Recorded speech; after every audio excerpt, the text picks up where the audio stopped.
আসসালামু আলাইকুম বন্ধুরা, এটা হলো কিশোরগঞ্জের সৈয়দ নজরুলের দৃশ্য।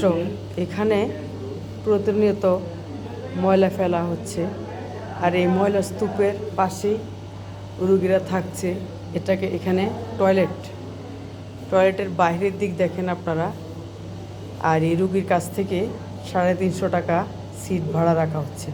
দেখেন তো, এখানে কোনো মানুষ সুস্থভাবে বাঁচতে পারে?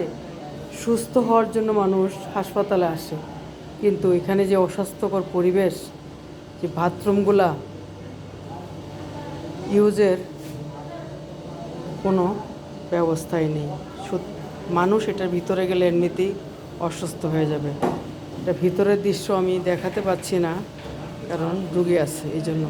ভিতরের অবস্থা খুবই অস্বাস্থ্যকর অবস্থা। আপনি দেখলে বুঝবেন যে এখানে মানুষ কিভাবে ভালো হবে। অসুস্থ হয়ে যাচ্ছে প্রতিনিয়ত রুগীরা এখানে এসে।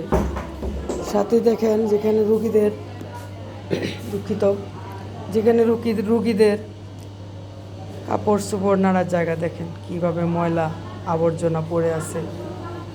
অথচ সরকার লক্ষ লক্ষ টাকা খরচ করছে এই রুগীদের পিছনে, কিন্তু রুগীরা কোনো সেবাই পাচ্ছে না।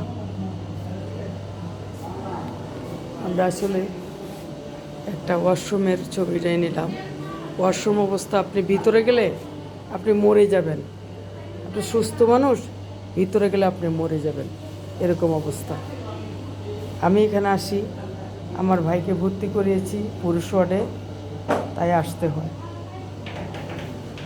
দেখেন অবস্থা, দেখেন কত পরিচ্ছন্ন কর্মী এখানে থাকা সত্ত্বেও কোনো পরিষ্কার পরিচ্ছন্ন আমরা দেখতে পাচ্ছি না। ধন্যবাদ, ভালো থাকবেন সবাই।